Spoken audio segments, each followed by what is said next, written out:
adalah sebelum kita lanjut lebih jauh, saya pengen sekali kita sama-sama memiliki pijakan yang sama, apa itu pemahaman tentang gender, dan tadi sudah sempat disinggung oleh Bu Novi. Ini kalau kita lihat di sini ada gambar gitu ya, gambar seorang ibu yang multitasking gitu. Dia bekerja, dia mengurus anak, dia juga mengurus keluarga, bahkan juga tampil berkontribusi di tengah-tengah masyarakat. Namun kalau kita lihat bahwa memahami gender itu adalah kunci ya Bapak Ibu untuk menafsirkan data dengan benar. Kenapa? Setiap kita melakukan sebuah kebijakan atau program, sebagaimana tadi dijelaskan tentang 7 kunci pengaruh serta gender, memang harus berdasar pada data terpilah, yaitu data terpilah laki-laki dan data terpilah perempuan yang dimiliki oleh instansi ataupun yang dimiliki oleh pemerintah kabupaten kota gitu ya. Dan juga harus dipahami gitu ya, kalau misalnya pemahaman gendernya sudah tepat, tentu pengurangan resiko melihat perbedaan angka sebagai hasil yang wajar atau alami itu bisa direduksi. Bisa melihat bahwa ketimpangan terjadi itu bukan karena jenis kelamin, tapi justru karena peran-peran sosialnya yang harus ditingkatkan. Nah, sebagai disebutkan tadi, tentu gender dan jenis kelamin itu berbeda ya Bapak Ibu. Gender itu lebih bersifat biologis gitu ya. Misalnya perempuan memiliki fungsi reproduksi, baik itu melahirkan, mengandung atau menyusui gitu ya. Dan itu tidak bisa berubah. Bagaimana dengan gender? Gender itu bisa berubah.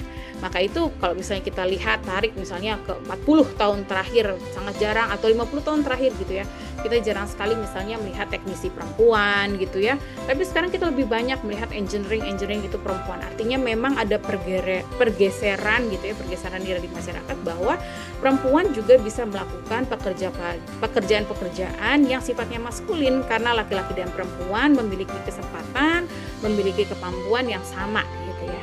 Nah, maka memahami gender ini juga memberikan kita sebuah lensa gitu ya. Lensa itu seperti banyak orang masih bertanya, apakah sebuah kebijakan gender itu sifatnya itu harus khusus? Apakah kebijakan gender itu sifatnya itu harus terpisah dari program yang sudah ada? Tidak ya Bapak Ibu, yang dimaksud dengan PPRG itu adalah pengintegrasian, artinya memasukkan lensa gender dalam setiap kebijakan yang dilakukan oleh instansi gitu ya. Misalnya contohnya kalau dalam bidang pendidikan, bagaimana sih kita melihat lensa gender? Satu, misalnya guru ya, misalnya Bapak Ibu guru yang bisa melamar pekerjaan itu harusnya perempuan itu bisa dilebihkan usianya. Misalnya batas usia laki-laki dan perempuan awalnya sama tuh, sama-sama paling tinggi misalnya 30 tahun gitu. Tapi kalau menggunakan lensa gender harus melihat bahwa perempuan itu harus di umurnya itu harus lebihkan, karena perempuan itu memiliki masa di mana dia harus mengandung, menyusui gitu ya, hamil, mengandung, menyusui, dan itu takes time gitu ya, apalagi golden time yang harus dipenuhi orang tua terhadap anak. Sehingga kalau misalnya menggunakan lensa gender itu akan ada perbedaan penerimaan usia gitu ya. Misalnya laki-laki batas usia maksimalnya 30, perempuan maka 35. Karena apa? Karena menggunakan lensa gender. Dan ini sudah berlaku gitu ya di beberapa beasiswa internasional yang saya lihat. Maka peserta beasiswa itu pada usia laki-laki itu batasnya 30 misalnya, dan perempuan batasnya 35. Kenapa ada perbedaan itu? Karena menggunakan lensa gender, karena kebutuhan laki-laki dan perempuan itu berbeda gitu ya Bapak Ibu. Nah, sekarang kita akan melihat slide berikutnya. Nah, sekarang kita akan coba diagnosa nih, bagaimana sih TPAK perempuan di Kota Tangerang. Kalau Bapak Ibu pernah mengalami atau saudara ada yang mengalami DBD ya, itu kalau di DBD misalnya dicek darah gitu ya, kita akan lihat beberapa elemen di dalam darah kita. Ada yang namanya trombosit, ada yang namanya hemoglobin.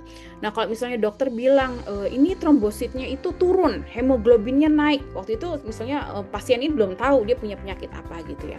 Nah, ini akan menjadi pertanyaan besar, kenapa kemudian trombosit turun tapi hemoglobinnya naik? Artinya ada virus, ada imbalances di dalam sebuah tubuh manusia gitu. Nah, ini juga sama nih dalam setiap kota, hampir semua kota di Indonesia, terutama yang kita sedang bahas sekarang, kita berada di Kota Tangerang, adalah mengapa kemudian IPG Tangerang itu tinggi gitu ya, sekitar 90% bahkan di atas provinsi gitu, tapi kemudian TPAK perempuan di Kota Tangerangnya itu rendah, tingkat partisipasi perempuan yang bekerja itu rendah gitu lah. Nah, makanya kita akan lihat, kita coba diagnosa apa yang menjadi faktornya gitu ya. ternyata dapat dilihat bahwa faktor-faktor yang mempengaruhi TPK ini dapat kita bagi ya Bapak Ibu dalam menjadi dua kelompok, yaitu faktor langsung dan faktor akar. Nah, pada tingkat langsung misalnya kita bisa menemukan beban ganda tuh yang tadi saya sebutkan. Beban ganda ini ternyata menjadi salah satu tantangan utama bagi perempuan gitu. Nah, perempuan di semua kota termasuk kota Tangerang itu hampir dipastikan memiliki beban ganda. Meskipun misalnya perempuan di kota Tangerang itu memiliki dedikasi yang tinggi terhadap pekerjaan, baik formal maupun informal, tapi sama menghadapi beban ganda. Di mana perempuan itu akan menjalankan di satu sisi peran produktif gitu ya di dunia kerja, namun juga memerankan peran reproduktif di rumah gitu ya. Nah, kombinasi ini tuh seringkali membuat perempuan kemudian harus membagi energi waktu dan fokusnya gitu ya. Maka tentulah ini harus didukung oleh fasilitas dan kebijakan yang mendukung perempuan itu tetap bisa berkarya. Nah, misalnya apa? Misalnya dengan ketersediaan daycare di ruang publik gitu ya, atau di tempat pekerjaan, atau misalnya disediakan nursery room untuk para ibu bisa menyusui gitu ya. Ini penting karena apa Bapak Ibu? Pada penelitian saya sekitar 5 tahun yang lalu saya menemukan ada sebuah instansi begitu ya, memiliki angkatan kerja yang produktif, usia produktif, dan jumlah perempuannya itu 50-50, hampir sama laki-laki dan perempuan. Namun karena pembuat atau kepala yang membuat kebijakan ini belum memiliki lensa gender, akhirnya tidak memiliki ruang menyusui gitu ya, tidak memiliki ruang menyusui di instansi tersebut. Sehingga yang cukup harus dikoreksi dan diperhatikan, beberapa para ibu yang menyusui itu harus pumping gitu kan misalnya di toilet, dan itu beresiko terkena bakteri.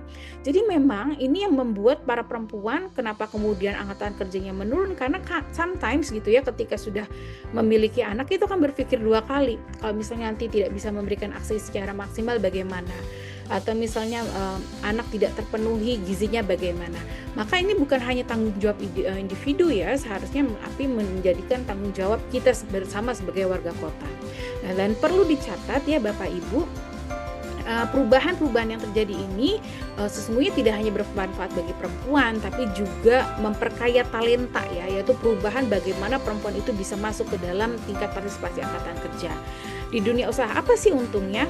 Pertama, ketika perempuan terinjeksi gitu ya, naik gitu angkatan partisipasi kerjanya, ini tentu akan meningkatkan daya saing ya, yang juga mendorong inovasi.